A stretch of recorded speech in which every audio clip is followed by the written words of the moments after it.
My name is Sarah Margolis Pinio. I'm the curator of Hancock Shaker Village, and I'd love to thank you all for joining us this evening for Shaker Your Plate, a conversation on Shaker food and foodways. I'm really thrilled to be joined by two of my colleagues who are from the field. Firstly, Sally Gibbons, who from South Union Shaker Village over there in Kentucky, and Lorraine Weiss from Shaker Heritage Society in Albany, New York. The three of us will be sort of doing a geographic and chronological spread, talking about culinary traditions and ideas from our respective Shaker villages. We're going to begin actually with Lorraine as our sort of formative mother site, speaking about early days at Watervliet. I'll then sort of speak to the early 19th century at Hancock and in the region, Hancock and Mount Lebanon, and then I'll turn it over to Sally to speak about food traditions in the West. And I would like everyone out there just to know that we do have a couple events at Hancock Shaker Village coming up, and my colleagues can feel welcome to promote their own their own goings-ons as well. But we will be open the 2 days following Thanksgiving this year, the Friday and Saturday for Thanksgiving on the farm, as well as December 12th for Hancock holidays. So if you are in the region, I realize many of you are joining us from Fairfield, but you should consider coming to visit us on those days for some fun activities and events that will be very seasonal and festive. But with that, I would love to turn it over to my colleague, Lorraine, to get started. And also just a one housekeeping reminder to everyone, please be sure to mute your sound if you're not part of the conversation. And two, any questions can be fielded through the chat function. Please feel welcome to chat them to us or to everyone at any time through the conversation. And so thank you again for joining us. And with that, I'll turn it over to Lorraine. Great. I do see a question here about whether the presentation is going to be available afterwards, and Sarah is going to be able to put it on YouTube. So yes. Okay.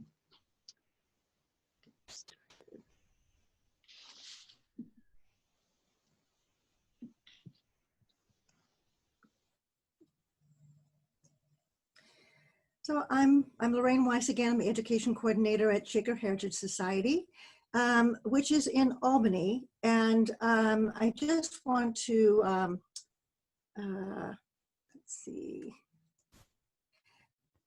explain a little bit. There's a little confusion about who and where we are. When Anne Lee and her followers arrived in 1776 at our site, the area was known as Niskayuna. Although Niskayuna is several miles away over the border of Schenectady County, and the entire part of what is now Albany County was known as Watervliet, and Watervliet has since been parceled into other municipalities, and it's now a small city.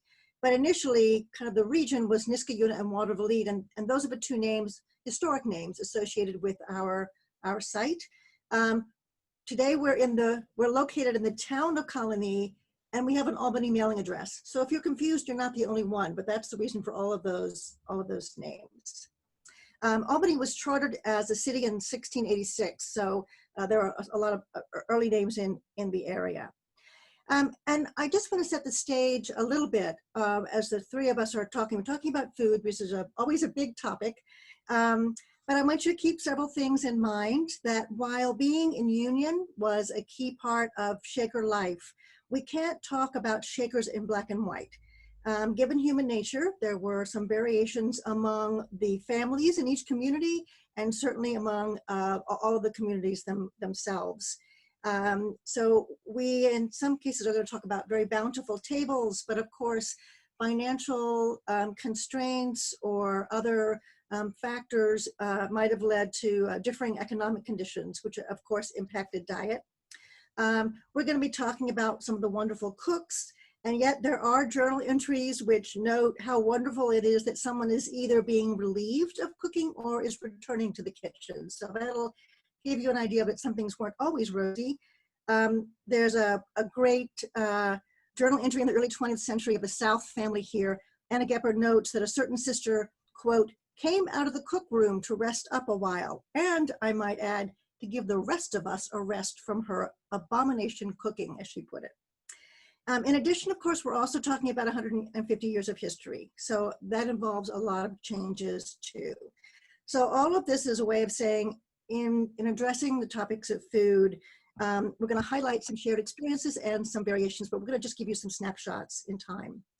Another caveat to note is that the diet and dining didn't necessarily mirror the egalitarian goals of Shaker life. And as Sarah will discuss, food played a role in the Shaker's interaction with the world. So those in the trustee's office might have eaten a more varied and impressive diet due to their cooking for the company.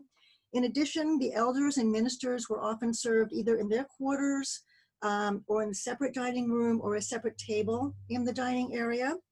And hired labor hired help was also served separately, maybe even served at a separate time. So we didn't exactly have everybody sitting down and sharing the same meal across the community. This is where the egalitarian ideals give way to mirror the hierarchy of the Shaker community. This happens to be a view of our community in 1868, looking north. Meeting House is on the right there, which is still standing. In many ways, the Shakers approached food in a way similar to the other items they produced, whether it was their clothing or furniture or brooms. They started with high quality ingredients. They kept things simple, and they worked on things carefully. Things were carefully made and carefully prepared. We have a quote from a visitor in 1888 who says, "I will simply say that I never understood before to what perfection the art of cooking can be brought. Now I want you to get my exact meaning. There was nothing rich about the meal in the English or French sense. It was plain cooking made delicious to the palate, tempting to the eye, and, as we found, in the highest degree digestible and nutritious." So the Shakers become famous for their very healthy and well-balanced and tasty food. It's said that they were using the food pyramid before it was actually in existence. And while we have food that's plainly cooked, if you look at the journal entries, you might be surprised at the variety of food served at one meal. So for example, a typical breakfast at Mount Lebanon might include rye and Indian bread, wheat bread, tea, milk, potatoes, meat, butter, applesauce, apple pie, pickles, salt, and water. So that's the way of starting the breakfast.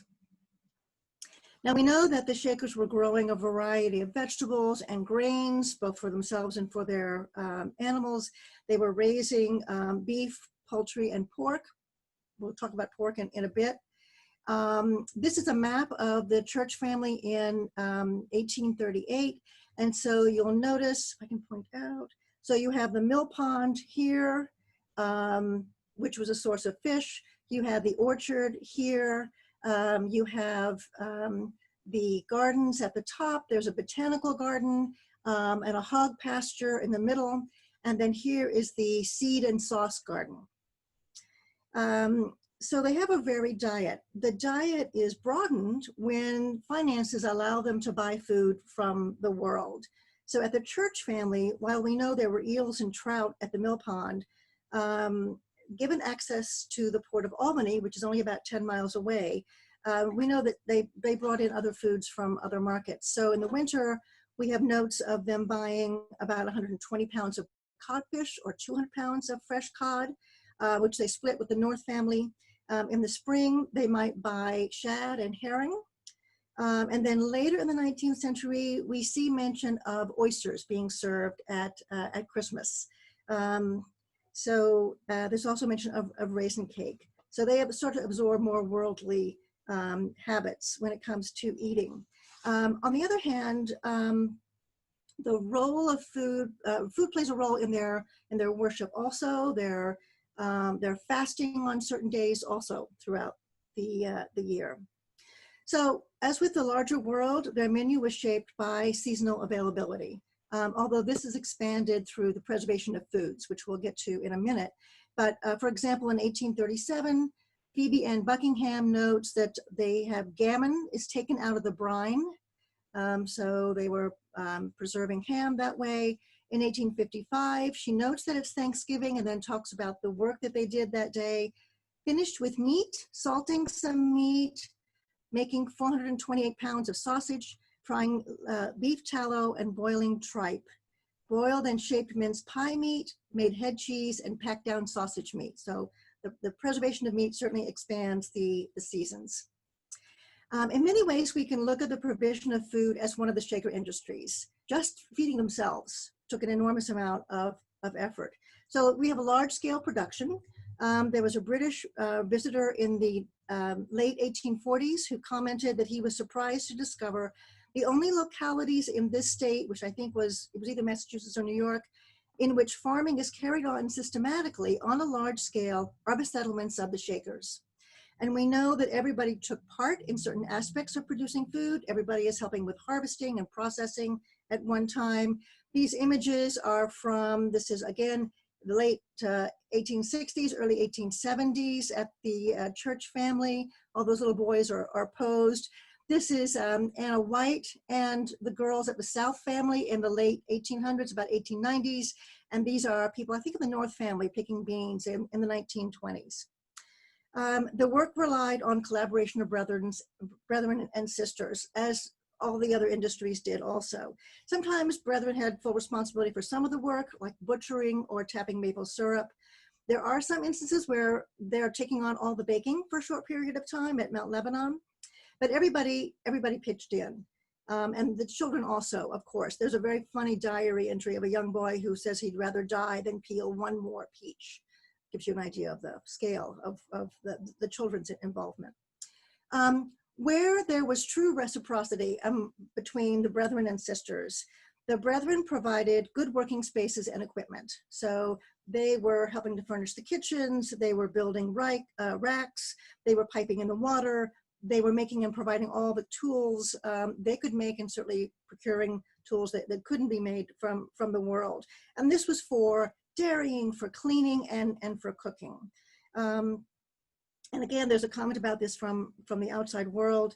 After inspecting the kitchen and dairy, which were throughout distinguished for the cleanliness and ingenious contrivance observable among these people. So they noticed everything was very well furnished and organized. They also took a similar approach to innovation and invention when it came to food. We know that David Austin Buckingham is developing what's called the Austin strawberry, and this is being written up in agricultural publications in the mid-19th century.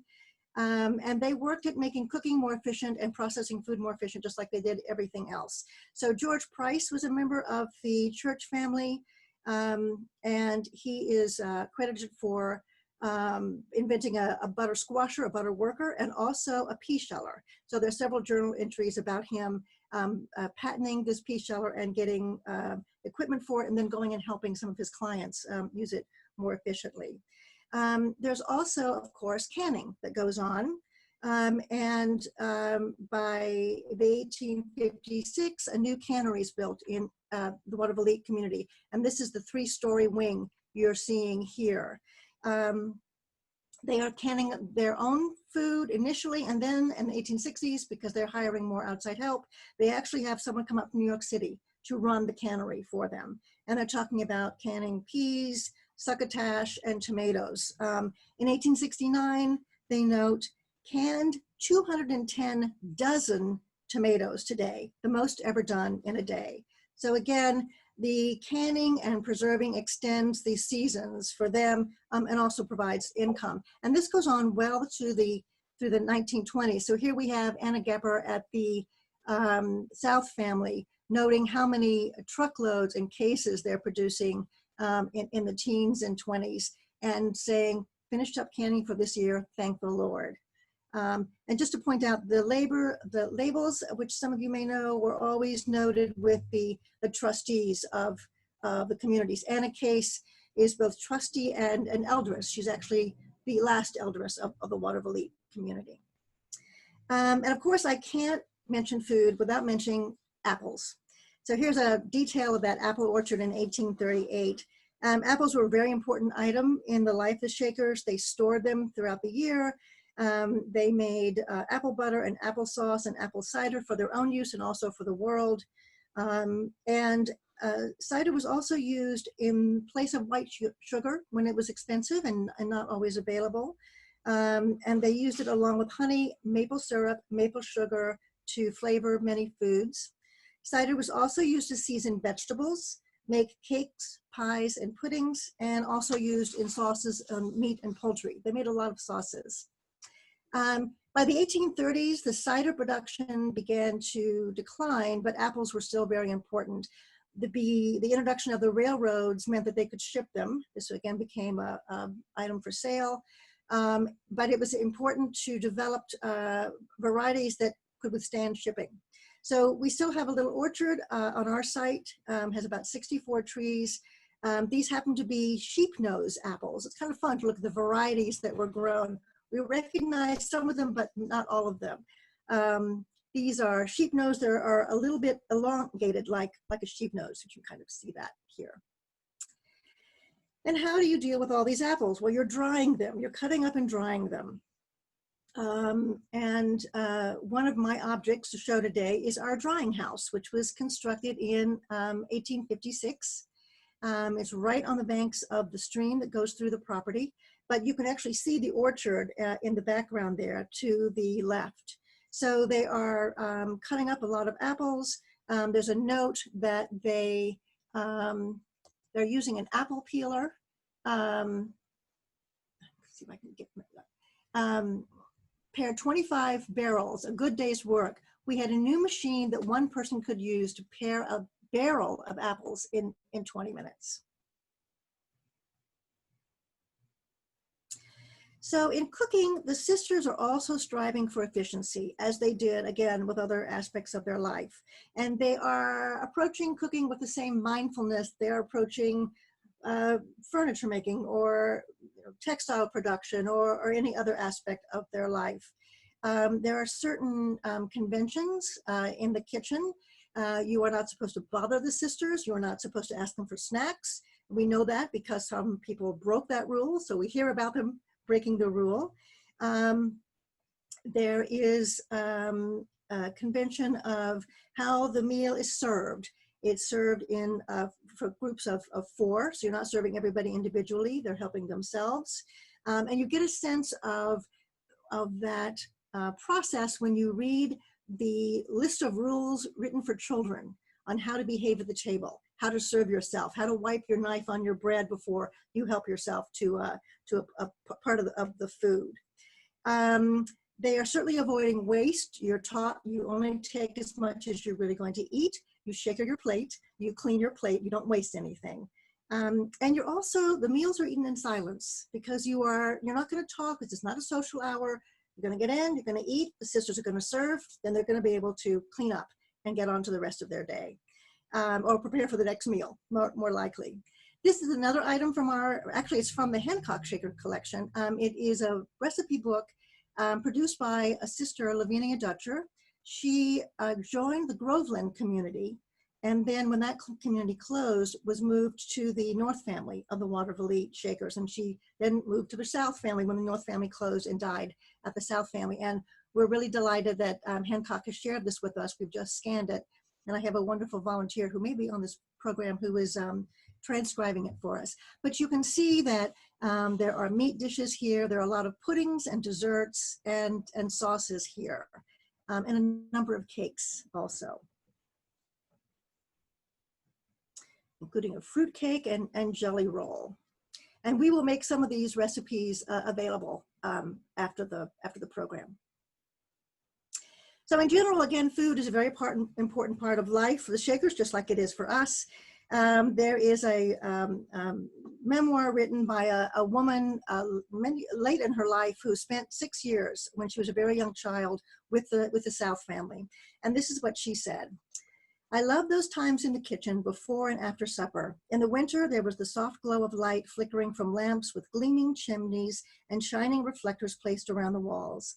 The quiet bustle as the preparations went forward so that the meal would not be late, the rustle of skirts and aprons, and the warm smell of frying potatoes and steaming vegetables blend in my memory yet. And with that, I will hand it over to Sarah. Great. Thank you so much, Lorraine. That was Fantastic and fascinating. I'm seeing these questions come in, and I also just would love to remind people that we are not actually food historians, so go easy on us. But we will do our best to answer what we can this evening and then get back to you if anything needs further investigation. And so all of our contact information is online and you can reach out anytime. So I'm going to go ahead and share my screen.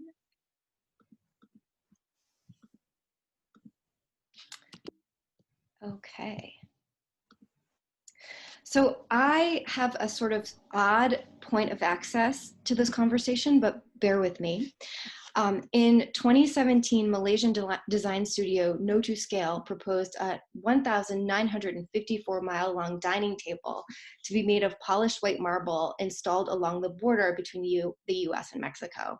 The concept was a direct response to Trump's proposed border wall, but instead of dividing the two nations, the table proposed that our cultures come together to eat, inciting dialogue, understanding, respect, appreciation, and admiration through food. Cuisine is such a ready conduit to foreign cultures and ideas. We all have to eat, and I think many of us can understand the very distinct form of pride that comes from sharing a regional or culturally meaningful dish with a new audience. What we eat is a marker of who we are, where we come from, who raised us, and the generations that came before. This is why studying the cuisine of the Shakers and how it evolved through the 18th, 19th, and 20th centuries is a compelling look at Shaker culture at large. How has food defined the Shaker experience, and actually how does it continue to do so for those who have had a meal at Sabbath Day Lake? You can all attest. How did meals help the Shakers coalesce and expand their communities? And like every aspect of Shaker life and work, how did cuisine become a mechanism of spiritual ideology? As Lorraine mentioned, there were very lean times in the 18th century when the Shakers were really just sort of trying to survive in their communities. Excuse me. Here at Hancock, we have a really lovely detailed account provided by Sister Rebecca Clark in 1791. Our food was very scanty, but what we had, we ate with thankful hearts. For breakfast and supper, we lived mostly upon bean porridge and water porridge. Monday morning, we had little weak tea, and once a week, a small piece of cheese. Wheat bread was very scarce, and when we had butter, it was spread on our bread before it came to the table.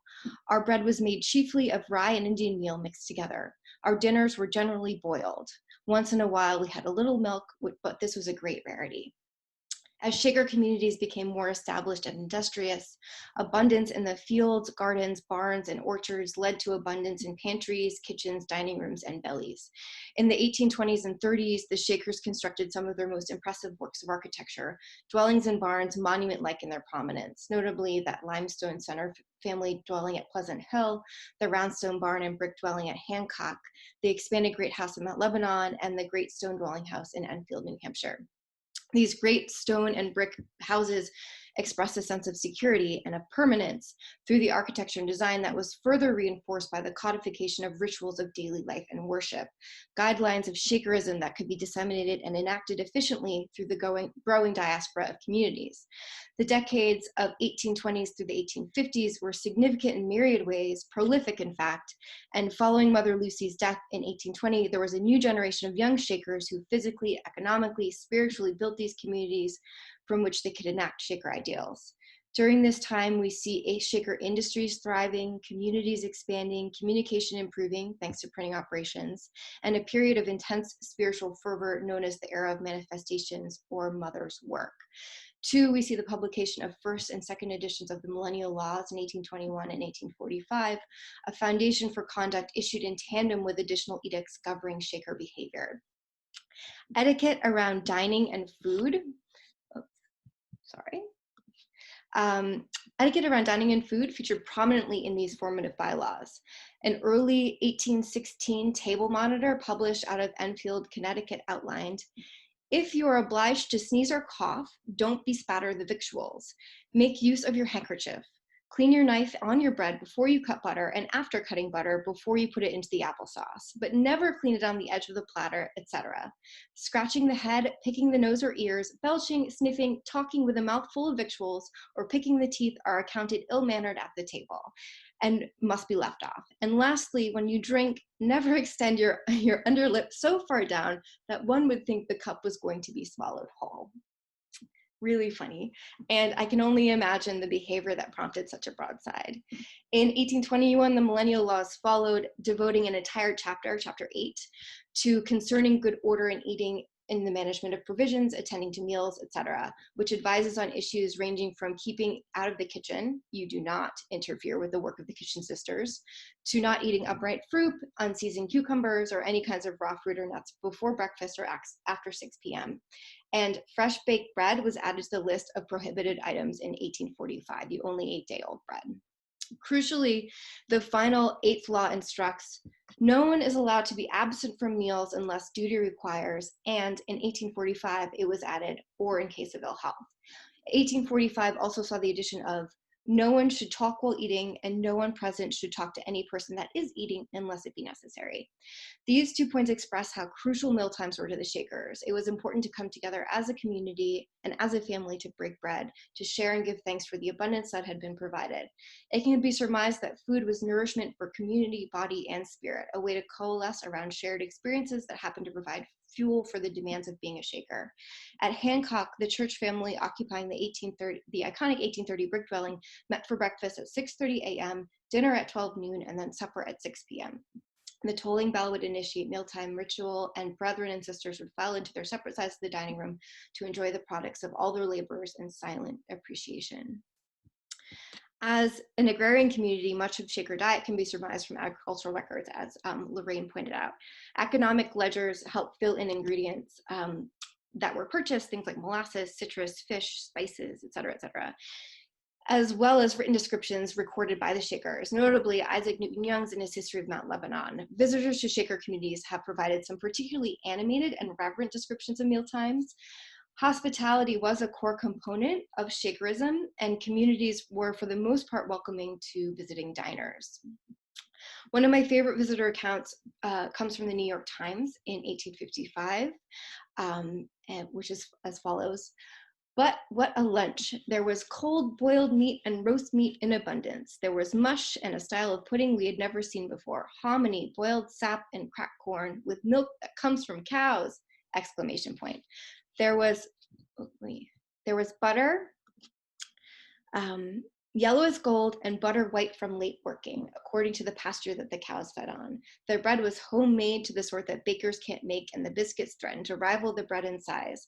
There was pumpkin pie, and apple pie, and dried apple pie, with plenty of allspice in it.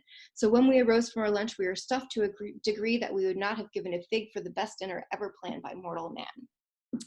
Food was the primary way in which visitors experienced Shaker life, sampling the bounty and goodness of the community.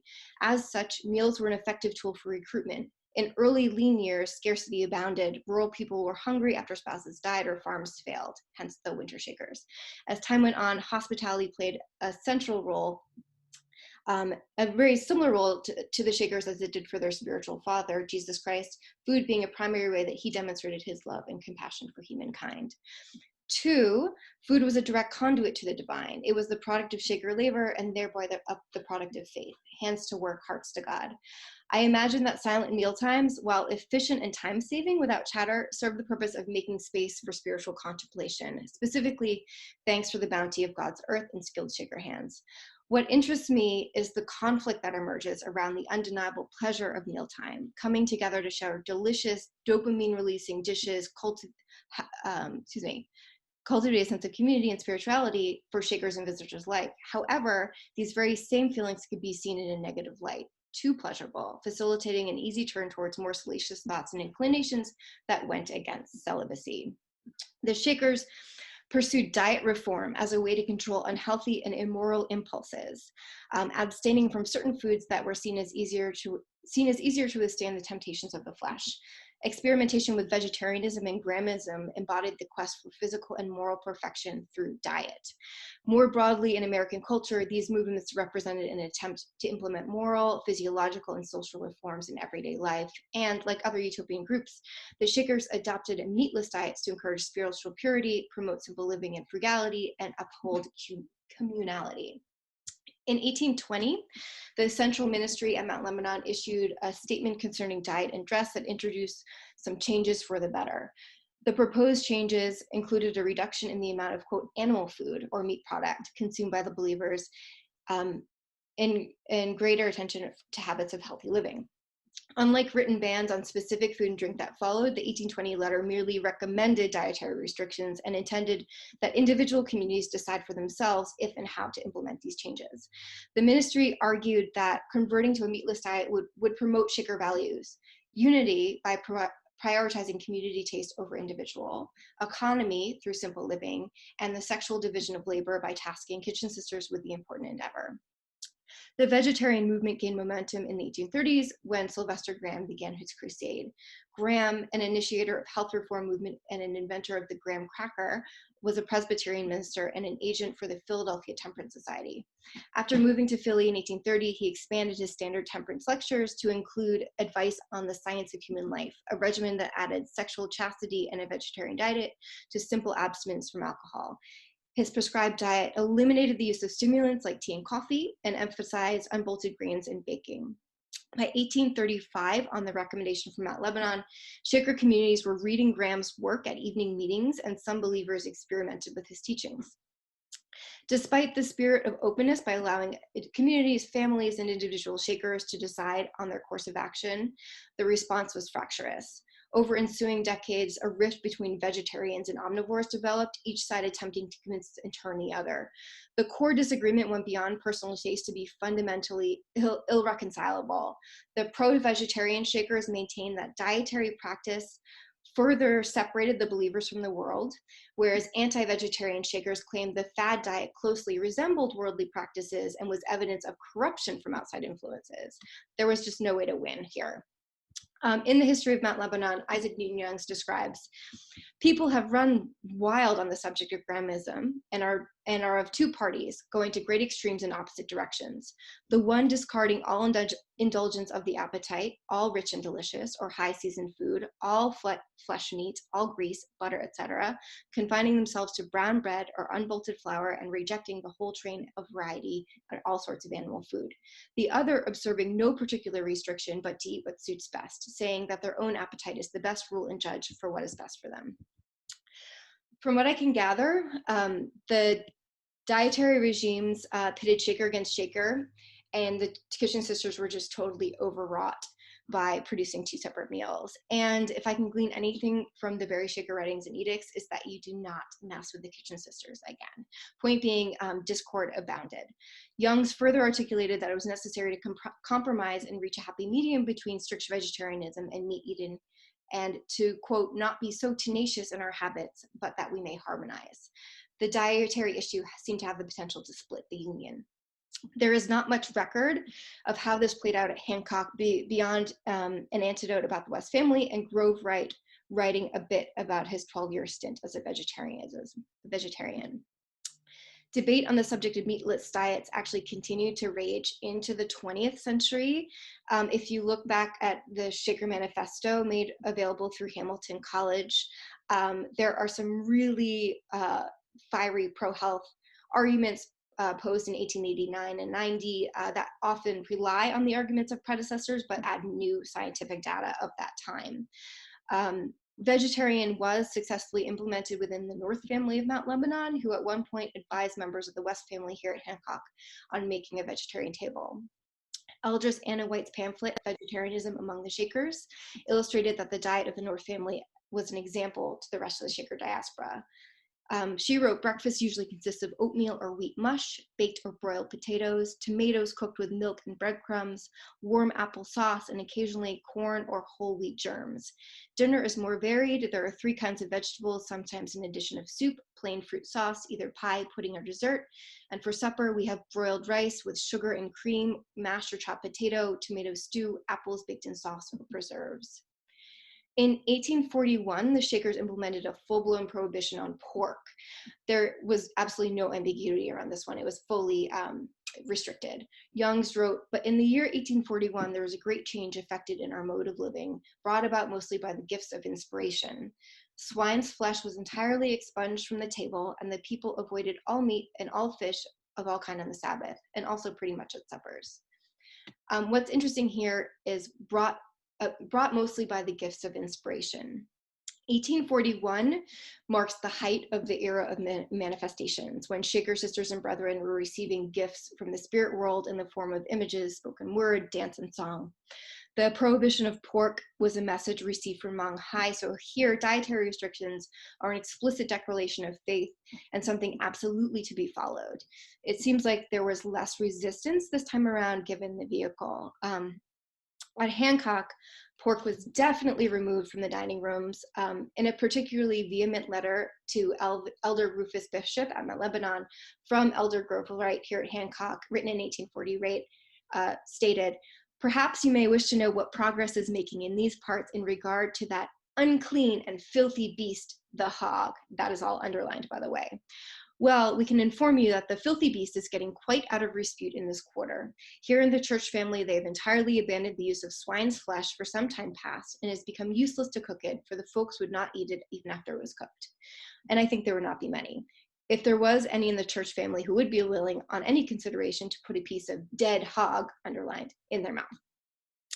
The ban on pork continued through the 19th century and into the 20th, and according to Sister Frances Carr of Sabbath Day Lake, pork was not on the table there until the until the 20th century. I am just going to wrap this up with a bit of a further probe into the relationship between the era of manifestations and dining. I think represented by Hannah Cahoon's, Bower of Mulberry Trees gift drawing from 1854, which weirdly, in a way, brings us full circle back to the Note to Scale Studios 2,000-mile dining table. Cahoon's gift drawing is inscribed, "I saw it distinctly, the long white table standing under the bower with cakes, knives, etc. upon it." The piece illustrates a sumptuous imaginary or spiritual feast figuratively consumed at a mountain meeting, a short-lived ritual conducted at every Shaker site between 1842 and 1854. Mountain meetings were held in May and December at the feast ground, an elevated swath of land cleared by the Shakers for use in worship. At Hancock, we call this space Mount Sinai, and it's accessed still by the Shaker Mountain Trail. Events began with fasting, prayer, confession, and the distribution of, quote, spiritual garments. The following day, instruments under the guidance from the ministry led believers in figurative activities at the feast ground.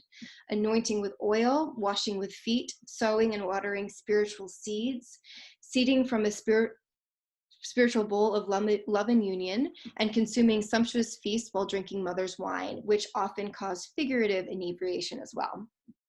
If Shaker communities were manifestations of heaven on earth, why the need to pantomime sumptuous feasts that presumably would greet believers in heaven? Were the restrictions to blame, or seasonality, or Shaker economy? Is this one area of Zion that the Shakers could not faithfully recreate? So many, and actually I would maybe guess perhaps all organized religions have embedded food and or fasting within their rituals and structures. As one of life's necessities, food and deprivation therefrom is a ready mechanism for control. As a group of believers living and worshiping together in community, at first food allowed the Shakers to survive and then to thrive. Much like their craft products, chairs, oval boxes, clothes, etc., the simplicity and wholesomeness of culinary work was an expression of ideology from cultivation through preparation, consumption, and absorption into the body so it can continue to labor and do good work. And that is where I will end. And I realize it's not very conclusive, but I think doing this research gave me a lot to think about, and I hope it did for all of you as well. And I'm very eager to sort of continue to unpack the relationship between food, diet, and belief in Shaker communities, particularly during this moment in the era of manifestations. So with that, I will stop sharing my screen and turn it over to my colleague, Sally. All right, well, hello everyone. My name is Sally Gibbons. I'm the curator of collections down here at South Union Shaker Village. I will go ahead and share my screen. So we've already heard from Lorraine and from Sarah about the Eastern diet, and as Lorraine said, it's not rich. And after hearing some of the foods that they both listed off, I think you'll see that there's quite a stark difference in diet culture here at South Union. And let's So South Union Shaker Village is located right here in Logan County. It's right on the edge of the Barrens.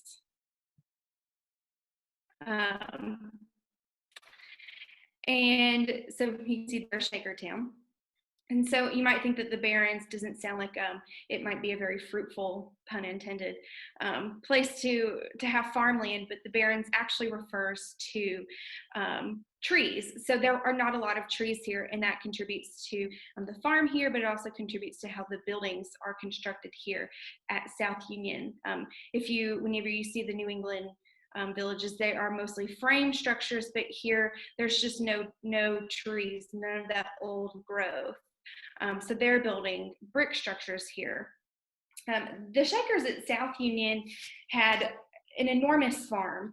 At one point, there were 6,000 acres of land. It was the largest farm in Kentucky by far at one point. And so with all of this land, you've got options of what you can grow. So between 1811 and 1860, these are just examples of what they're growing, but they're growing corn, apples, wheat, cucumbers, sweet potatoes, which were a staple here, Irish potatoes, green peas, lettuce, carrots, beets, parsnips, pumpkins, watermelons, green beans, cherries, blackberries, raspberries, white plums, wild grapes, and asparagus, which asparagus was for fancy occasions. But it didn't start off as prosperous as this list would suggest.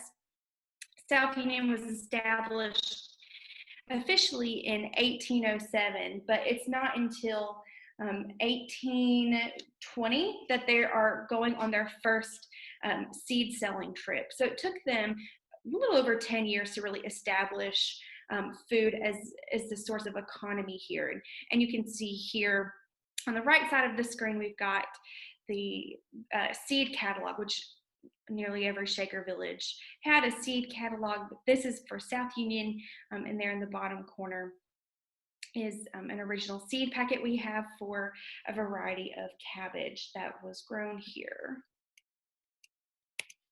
So we talked about, Sarah and Lauren have already talked about meat.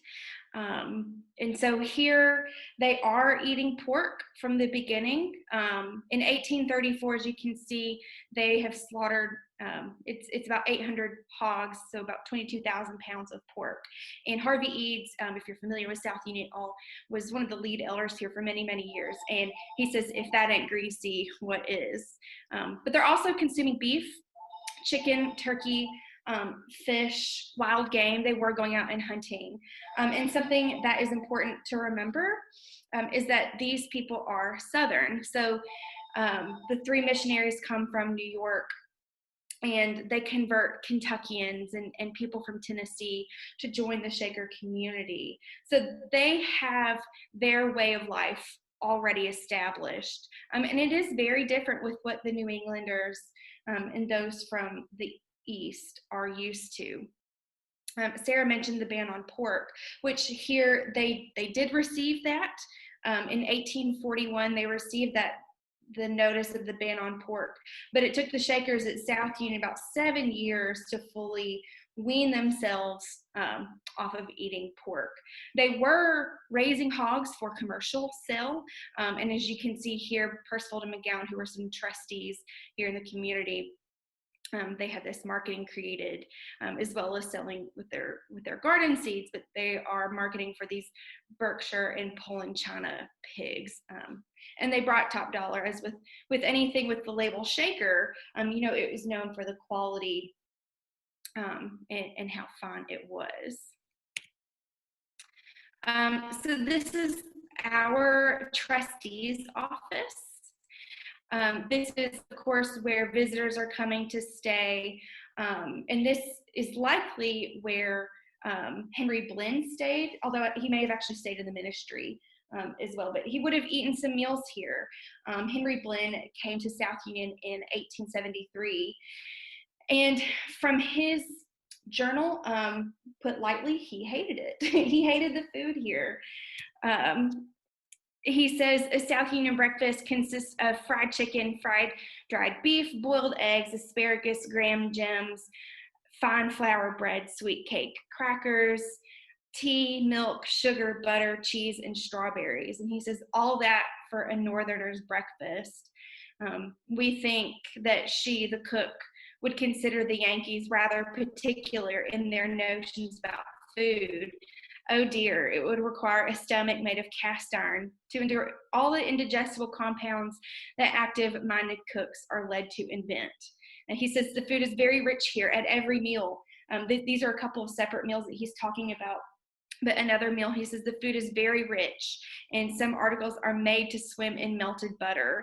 Many of these varieties are about as indigestible as shingle nails. And it's not just the food he hated at South Union, just an interesting note.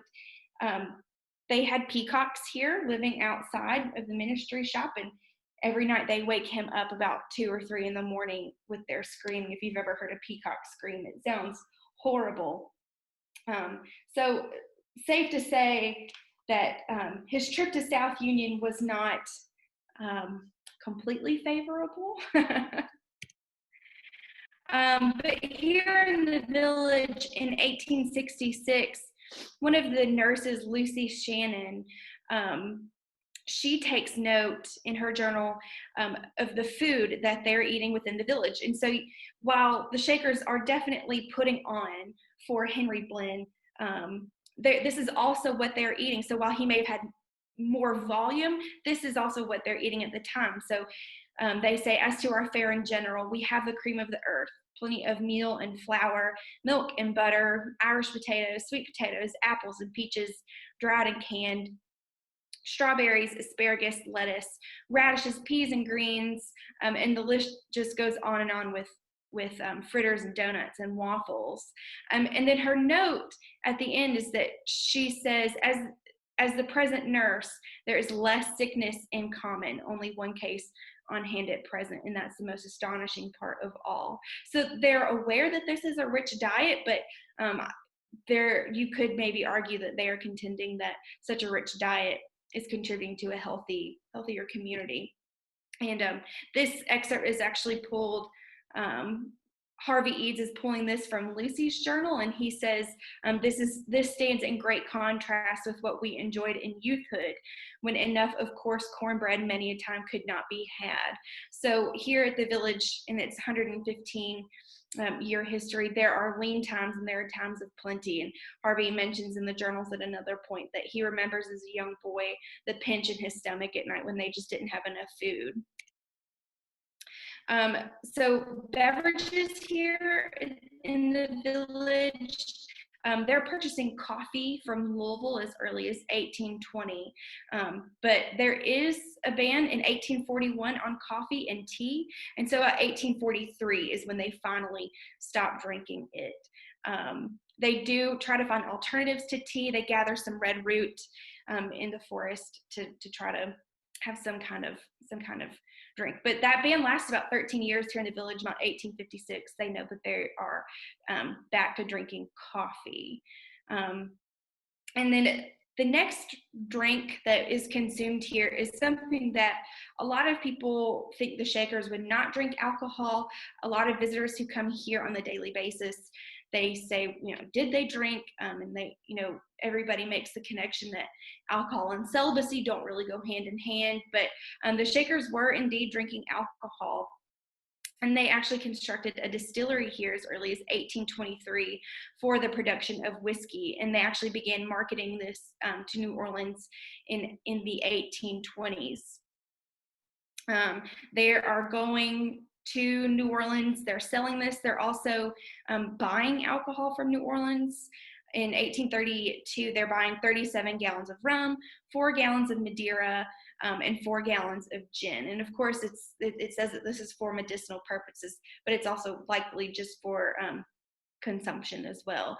There is the 1828 ban on alcohol, and it's a letter that came from the ministry. And Benjamin Seth Youngs, the first elder, gathers everybody in 1828 for this. He says there's about 225 people present, and this order edict comes from Mount Lebanon, where it says, never to make use of ardent spirits, neither in common use, the temperate use, nor the prudent use, except as demanded and ordered by the physician for purely medical reasons, neither in the house, nor out of the house, nor in the shops, nor in the fields, nor in the harvest, nor clearing, nor grubbings, nor house raisings, nor corn huskings, neither in hot weather, nor cold weather, neither in the water nor out, neither wet nor dry, at home nor abroad, under any kind of exercise, nor any occasion. We will all raise our right hand. Amen. So be it forevermore. And so that's a very pointed list there. So it feels as though the ministry knew that the Southern Shakers had a penchant for consuming alcohol. And we do know in the journals, they talk about harvesting and the corn huskings, they are drinking, and they talk about how it makes their work go faster. So the cultural difference in the Southern Shakers is absolutely a factor in the amount of alcohol that they are consuming here and the frequency that they are consuming alcohol, but also the physical distance from the ministry in New York. When you're not so close to your parents, you can kind of get away with a little bit more. That's not to say that they were just complete rule breakers, but they did partake here and there. So these are 2 or 3, I guess, artifacts that we have in the collection. The 2 demijohns on the left are, they were filled with wine. These were purchased at the auction in 1922 when the village closed. And so they got great provenance here to the village. The piece on the left is what you may call a slab or a hunt board, and that is a particularly Southern form. It is made specifically for alcohol. As far as we know, this is the only Shaker-made slab or hunt board. I also have one more artifact here with me that I'm going to stop sharing my screen for. Well, I guess I can't actually, but we have a wantage rod here in the collection. Let's see. Okay, we have a wantage rod here in the collection, and I've got it here with me. It's stamped South Union. It is exactly a yard long. It's stamped in there with the numbers, and it's got wine stamped in as well. It's got a brass tip there at the top, and it should have a brass tip on the bottom. But this is a fantastic piece of material culture and artifact that we have here that just confirms that they're selling alcohol. And they're actually, the Shakers are making these wantage rods or gauges, and they are selling these. We have a note in the journals that they're making these, and they are selling them to Nashville. So while this one may not have been used here, it was made by the Shakers. It's got the South Union and the wine on it. So I'll pass it back to Sarah so that we can keep myth busting the Shakers and alcohol. Yeah, I just I think that's a really fantastic. I don't have a whole lot to add, but I will share a couple images of collections from our museum as well. Let's see.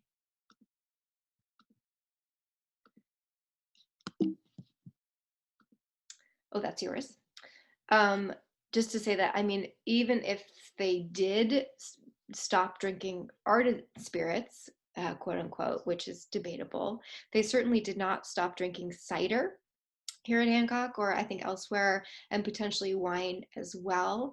On the left are some cider recipes drawn from a manuscript in our archive for cider. And then on the right is a map from 1820 of the village, which prominently features a cider house in it. And so even though there was this advisement against hard spirits, they certainly can continue to consume. And in the millennial laws, I mean, they're sort of interesting to read through. They forbid drunkenness and advise against drinking on the Sabbath, before breakfast, and when out in the world, although there actually are caveats there too, because if you are cold or are not feeling well, it's okay to drink if you're out in the world. So there's this funny selective leniency built in. But they never seem to really give up alcohol consumption entirely, which I think is a myth that a lot of visitors actually bring to our village as well. Let me see what else. Oh, and then of course they sold wine. So these were some wine labels also from our collection from Mount Lebanon. And so, yeah, it was definitely not only a community-facing product, but also a world-facing product as well that came out of these communities. I mean, like we talked about this, Sally, it really reflected American trends at large, sort of these really interesting sort of pseudo-prohibitions.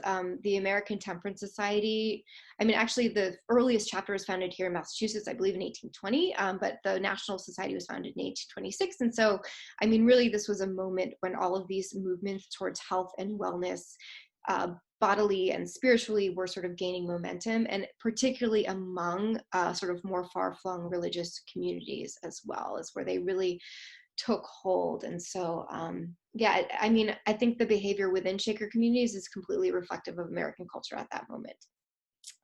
I don't know, do you have anything else to add? I think that's all I have here. Sally? I guess I didn't do a good job of explaining the wantage rod, but you dip it down into a barrel of wine and it measures how much wine is in the barrel. Got it. We have some interesting questions here. I think I can't answer. For example, Kay was wondering if the shakers canned in metal or glass only. I believe that there were metal cans. Lorraine is nodding. You're muted. We have glass jars in the collection. Lorraine, I'm trying to unmute you. Let's see. Anthony was helpfully pointing out that Brother Delmer in Sabate Lake opposed to eating pork, even though they continued to raise pigs there. And so, of course, he was very recently a resident, a member of the Sabate Lake community. And yes, I think that really sums up, that wraps up our questions. I mean, I think I can add that they were canning with tin, and I actually, I had forgotten I wanted to ask a question. I have seen reference somewhere that the Shakers invented the hermetically sealed tin can, and maybe even that it happened at Watervliet, but I've never seen any substantiation of that. So if anybody has some background they can share with us, we'd all be interested in that. And I know at some point later on, they're also talking about canning corn, and that's done in both jars and tin. They call it doing it the old way. So it was both, but that cannery was using tin cans, and they were making some of the cans also in a separate facility. Lorraine, you have another question here about eels. Do eels still live in the Albany area? No, it's interesting. They are, I think, noted in an inventory of that pond in the 70s, I think, but they are no longer in the pond, which has changed. It's been filled in over time. But yeah, that was surprising to me. And I would also like to point out before we sign off that everyone should look at the chat, because Shirley, the new director of Enfield, New Hampshire Shaker Museum, sent a link to everyone for some recipes from that community. So be sure to click that before the chat disappears.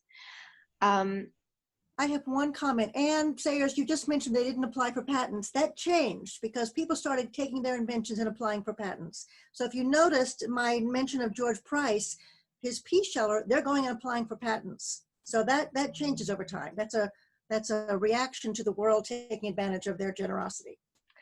And one last point by Bree about recipe books. I think one thing that I learned doing this research that I found really interesting is that the idea of Shaker recipe books as we know them do not really necessarily reflect Shaker recipes as they were translated essentially by word of mouth or by a sort of an apprenticeship program in the kitchen from shaker sister to shaker sister. Recipes were dictated when they were scientific, so things like canning and pickling recipes, cider, baking, which required some very specific leavening agents and ingredients.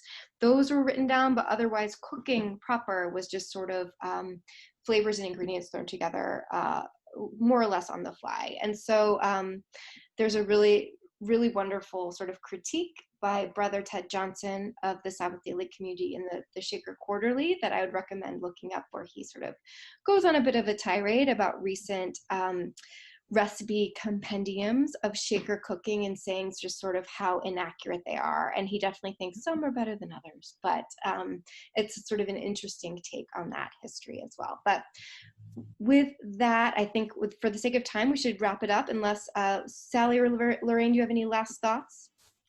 First of all, I want to thank you for organizing this, Sarah. It has given me, I know Sally too, probably, a chance to dive into all of this, which has been great fun. And just to remind people that you're going to put this on YouTube, and we're also going to have a link. We are going to put a few recipes together for people, and those will be available on one of our websites. Yes, so, we thanks can everybody for joining us. Yes, thank you to both of you for joining me, and thank you to everyone out there, all 66 of you who have hung in for the whole hour. That's amazing.